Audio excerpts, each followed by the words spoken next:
বয়সটা কোনো ফ্যাক্ট না। যাকে যত আগে বাস্তবতা আঘাত করবে সে তত আগে ম্যাচিওর হবে। সৃষ্টির সবকিছুই সুন্দর, শুধু অসুন্দর মানুষের মন এবং মানসিকতা। ভালো মানুষেরা সবসময় ঠকে, কারণ তারা সবাইকে নিজের মতো মনে করে আর অন্যেরা প্রয়োজনে ব্যবহার করে।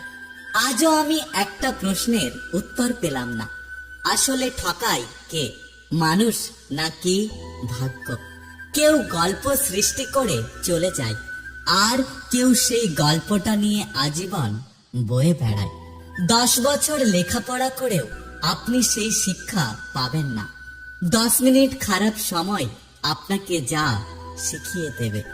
কাউকে বিশ্বাস করার আগে একটু ভেবে করবেন, কারণ কখনো কখনো নিজের দাঁতই নিজের